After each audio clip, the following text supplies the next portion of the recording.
Marcus, it's a Hi. pleasure to finally get a chance to sit down with you. I'm really excited to talk to you. And congratulations on being our label of the month. Thank you so much, Sam. I'm also very happy for this, very grateful, and it's great fun talking with you. Yeah, no, absolutely. We're all really excited to finally see what you've been doing with Terra Incgonita and to hear the record come out. Can you tell us a little bit more about it? Actually, this is a dual process that's been going on for a while. It's two projects working and benefiting out of each other. Actually, the sample library was at first, many years ago, a process that I wasn't really conscious about. You know, I was gathering instruments from all over the world, from my own travelings, from family members' travelings, you know, scrolling through the internet. I was recording stuff just by some kind of a gut feeling. As I mentioned in the guide for this product, I was inspired many years ago by a Mexican composer, producer, and artist called Jorge Reyes, and he has this. He had this vision that he wanted to create the sound of music as he imagined it before the Spanish people coming to America. You know, what he called the pre-Hispanic music, and this was in the 80s. He made this record called Pre-Hispanic Music, and it was like a brand new world for me. You know, I was very excited about it, and then it just rested inside my mind somehow. And I read a few things about, you know, the Aztecs, Incas, and Mayas, and I was also trying to imagine what life could be in those times and what music could be back then. And I already had this interest for world instruments, you know, world music, primitive stuff, traditional stuff, instruments outside the mainstream, you know, pop box. And then I started to, you know, play along with this context, you know, exotic flutes, primitive percussions and stuff, and I used it more and more. I incorporated it in my own music. So from my first album and going ahead, I have been always using world instruments.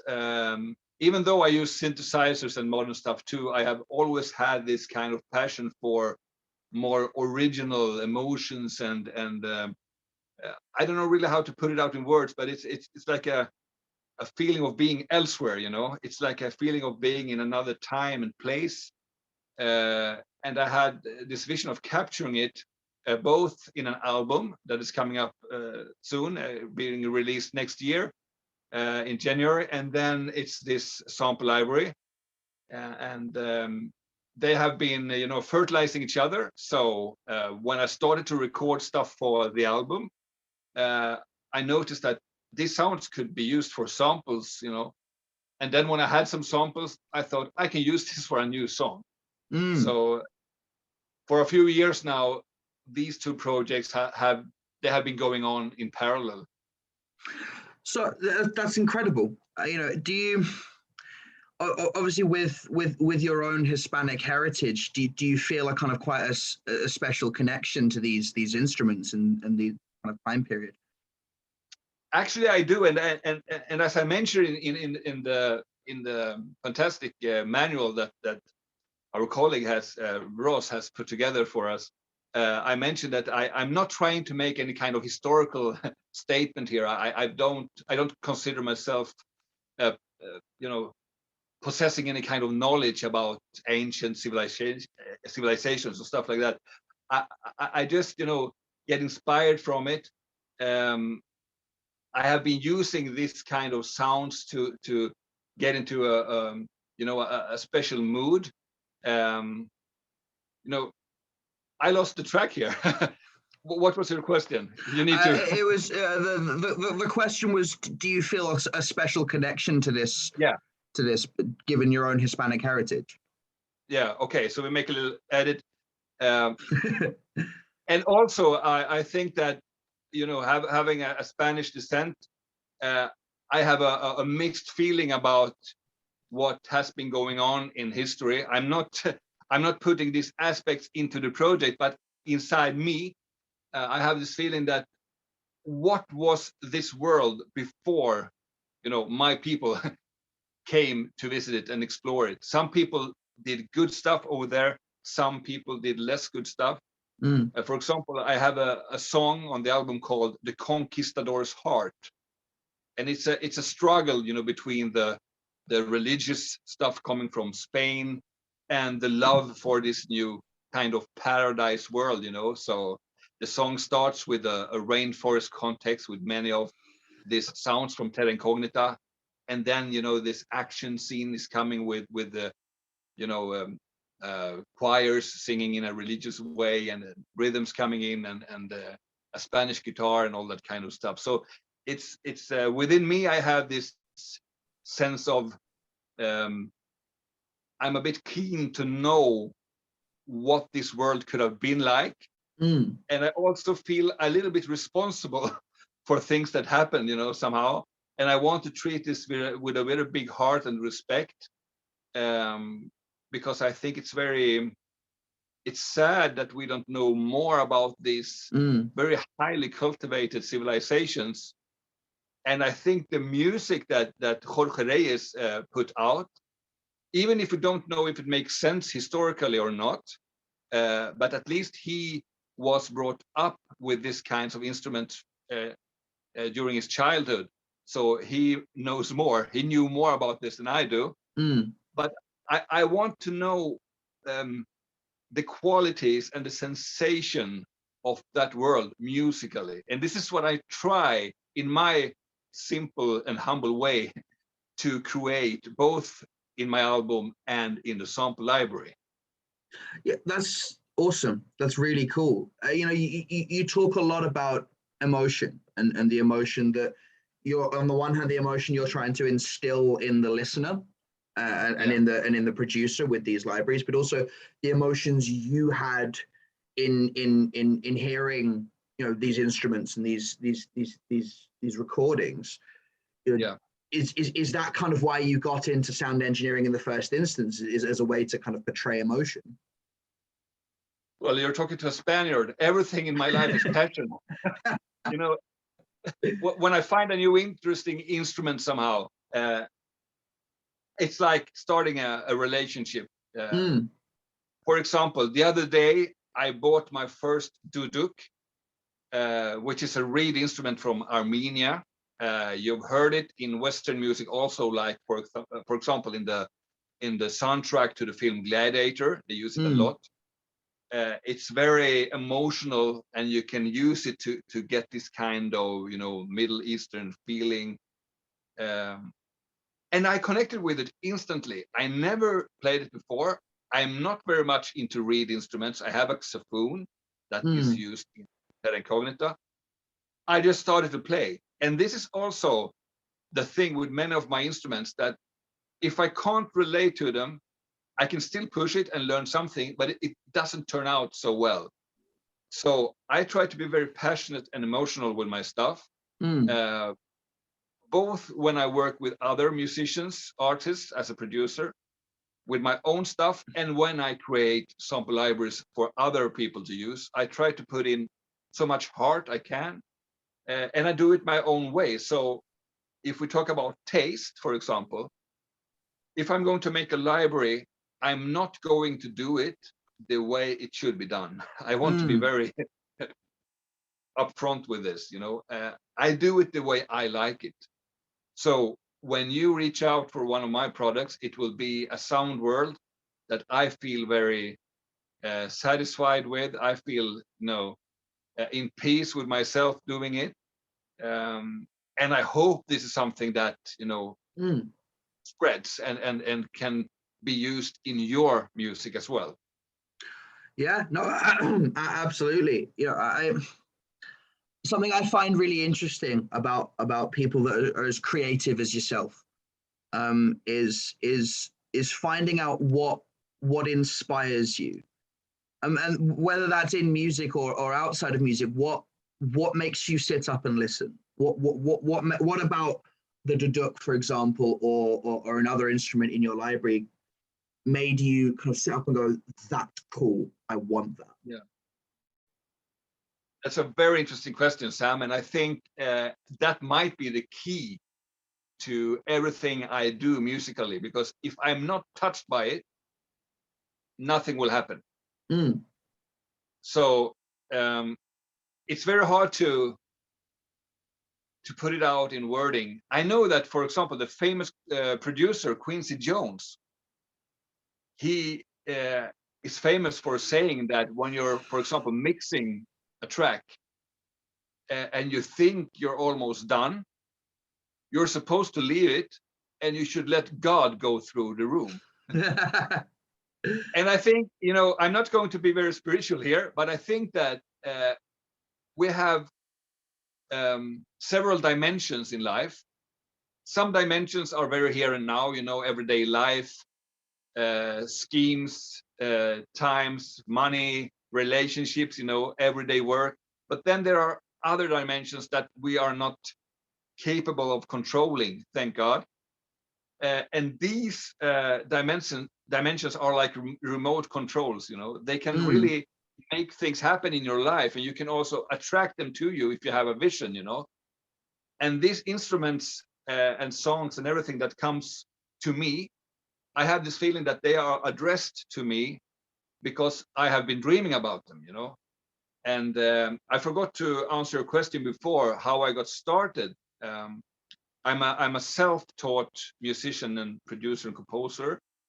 I have studied a bit, but I'm not formally trained. My father was a piano teacher, but I rejected his tryouts to teach me how to read a score and all that. I was experimenting with synthesizers and samplers back in the early 90s, in the late 80s also a bit. So for me, this was a new world back then. I remember having not like Hans Zimmer, a wall of Akai samplers, but I had 5. And I noticed that as I didn't possess so many instruments back then, I needed to have this broad sound palette early on. I always liked to have the access to many different sounds. So while a few people are maybe dedicated to one instrument, other people are dedicated to singing or doing, their piece of the cake. I haven't been able to commit to a specialized, corner of the music, creation business. I want to try everything. I try different instruments. I'm not especially good at any one out of this, but I try to put my heart and soul into what I do, and I produce and I compose and record stuff. And in these early days, I used these hardware samplers to, expand my possibilities as a music creator. So I at first I bought other people's, CD-ROMs back then. With different sounds that you had to load into the Akai sampler, very complicated stuff. And you had a little display where you could edit and you could, modify the sounds. And then I started to record my own sounds. For some reason, because I didn't know how to play the instruments well, I was a better keyboard player. So that was one of my reasons for sampling my own library. And then it was because people that came to my studio, maybe they left something there for a while and I could borrow it and I sampled it just to have it, present later on also. So that was my path of developing, sounds, libraries for my own use. And then a few years back, I just had this notion that maybe other people could benefit from my library. Yeah. So I started to pack things up, and through a fantastic person in Mallorca, where I have been spending my summers when I was a boy.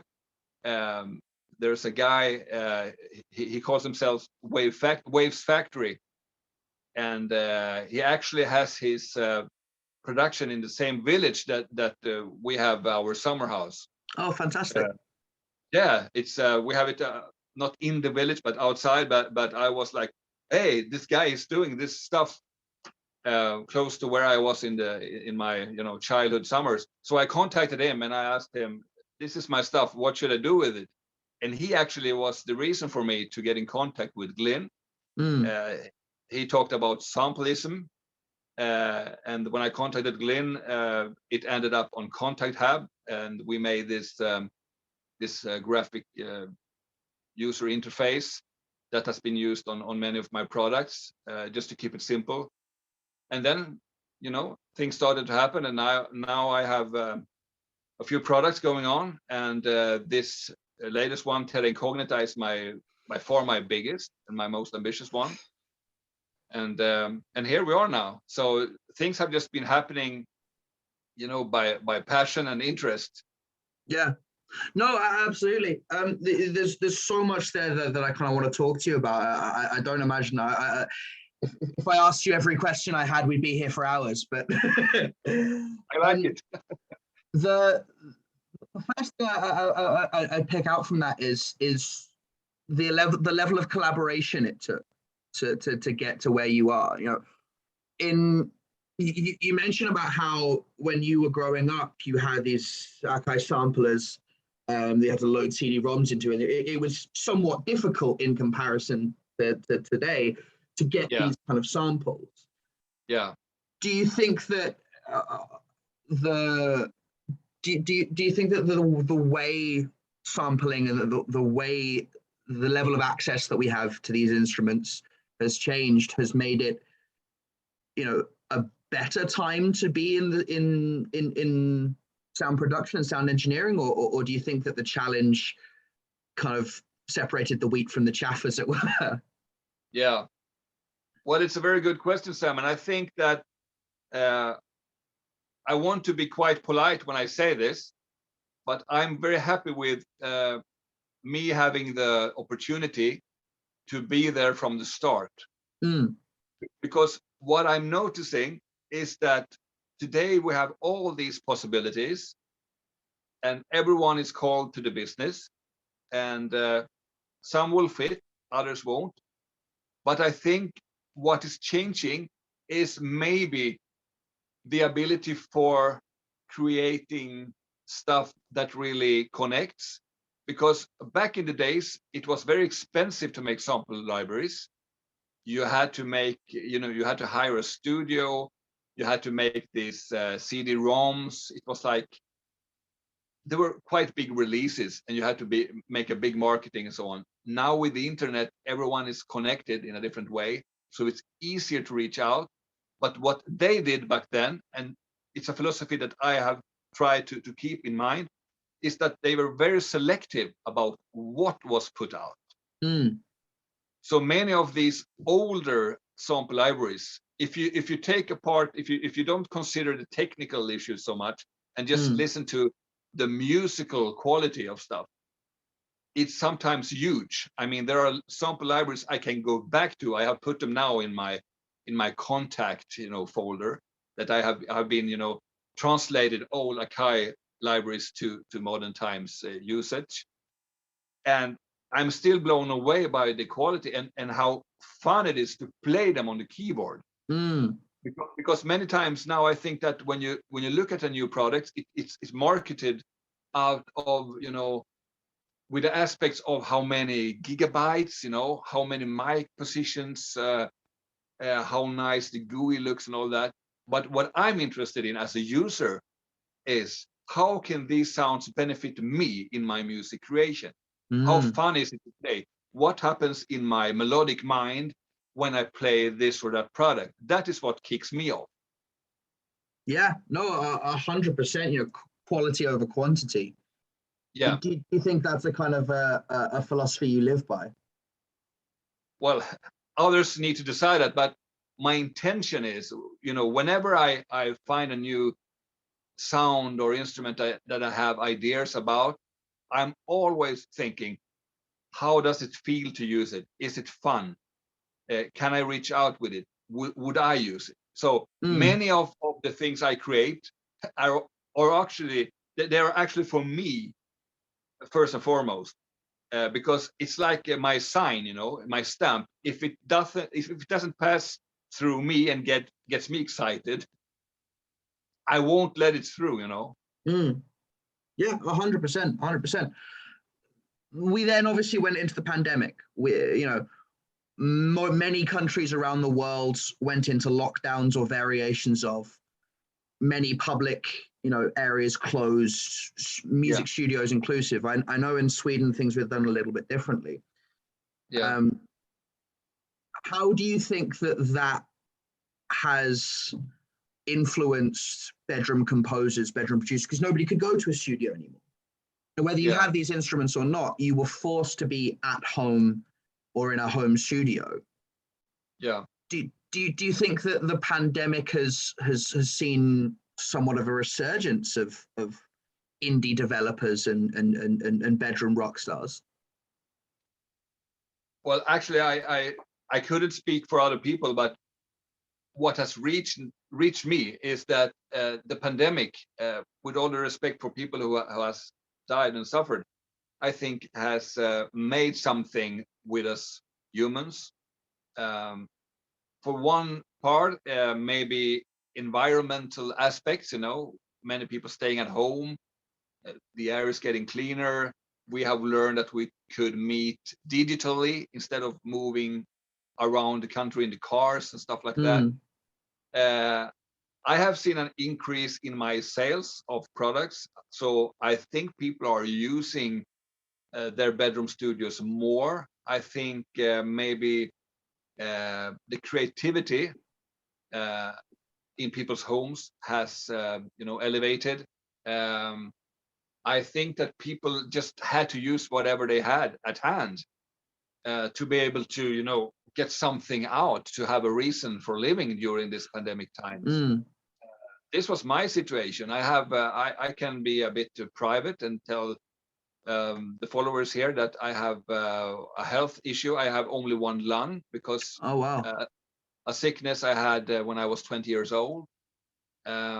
This is one of the reasons I play so much wind instruments, to keep the other lung, trained. Yeah.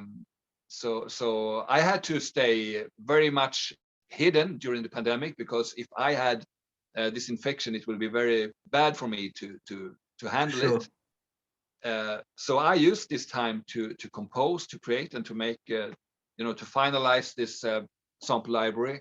And I think that many people did this. They made some kind of how do you call it, introspective, travel, and made some conclusions about life and creativity. And I think this can be good. What is maybe not so good in the longer term is that we also need this kind of socializing aspects of life.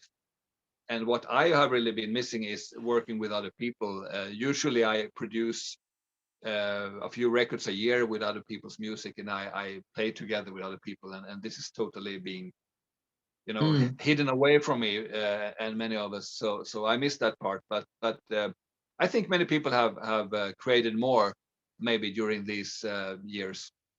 For sure. I think a lot of people went on the same journey as you. A lot of people really looked inside themselves and had a very strong conversation with themselves. But I know this, and this was the case for me, was that I'm in London, and when the UK went into lockdown, every musician I know was like, I'm going to put a record out. I've got all the time in the world to make 3, 4, 5 LPs. And some of them did. And then some of them, like myself, kind of made that commitment and then lost the joy in it, lost the love. How do you, what advice would you give to someone who is in their bedroom looking for a reason to be creative, but is struggling to find one? I can understand that not being able to socialize or to cooperate with others for such a long time, it really makes something happen with our minds and our hearts. I know that many musicians and artists have suffered from depressions and stuff like that. But I'm quite used to work, for my goals and dreams alone, together with others, but being the motor. I'm the director of my destiny, and I think that, like someone told me many years ago, if you give up, who's going to do you? I mean, life's like a take, action, and then you do your stuff for as many years you live, and then you're remembered or forgotten or loved or hated, depending on what you do out of that take, And I had the great opportunity of knowing very early in my life what I wanted to do. Music came into my life very early. My parents listened to all kinds of music on their, vinyl player. And I went to concerts, I went to the opera. I had a fantastic childhood in this kind of cultural perspective. So I was very much, into it and had a chance to select what I like. And this has of course helped me through rough times. Always, have your goal very head on. Whatever happens around you, just keep on going. Follow your heart, follow your intuition. You will reach there, but you need to work every day, even if it's boring, even if it's nothing going on, a rainy day, a gray day, pandemic day. Just keep on doing your stuff. Awesome. Right. I have kind of a one or two more questions for you, and then I think we'll draw it there. If you'd never done what you've done, if you'd never become a sound designer and a musician and a producer and an artist, what do you think you would have ended up doing?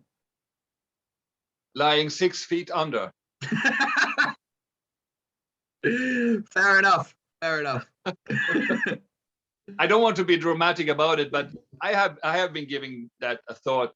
It might be that I have one other option, and that would be that I would like to, if music fails, if I turn deaf or whatever, or lose my hands or something, then I would like to go out in the world and work with charity, help people with getting clean water, getting clothes, getting food, just to commit to something outside of myself, because music is very self-centered. You have to always be, in your melodies, your rhythms, your chord progressions, in my world, sounds, products, and sometimes you just need to get out of yourself. So if music leaves me somehow, then I'm there for the world in another sense. Cool. Amazing. And then the last thing I wanted to ask you is, what have you got coming up, Marcus? That's a very good question, and I want to share this with all you followers, that it's a very tricky process. I have all these things incorporating and how to say, interweaving with each other.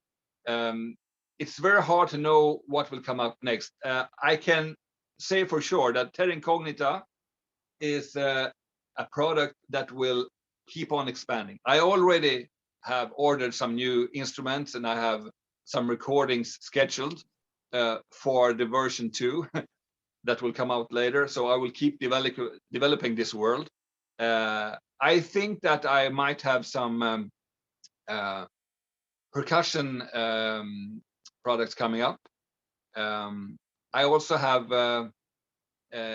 some updates coming up on products that I already have. My first product, finger-picked guitars, is also going to be something that I developed during the years. So I have already recorded some additional guitars that will be edited and put into product. And then, God knows, I have this, I don't want to say too much, but in the past I have made some records about a famous Swedish knight called Arn. And that music is quite different to that of Terra Incgonita. So it's very Nordic, and in the future, maybe something like that will end up coming. Fantastic. Well, Terra Incgonita, the sample library, comes out 29th of November, this coming Monday, Cyber Monday itself. Terra Incgonita, the album, comes out in the beginning of the new year in January. Yeah. The sample library is exclusive to fluteaudio.com, and we're all incredibly excited to see it. I know how much work you've put into it. I know how much work has gone into the album as well. And all I can say from here is congratulations. You made it. You did it. And I can't wait to see it in action. Marcos, it's been a pleasure speaking to you. And I look forward to speaking to you again. Thank you so much, Sam. And I want to remind you that everything is happening because of you guys at Flute Audio. So thank you again. It's absolutely fine. I'll speak to you soon. Take care.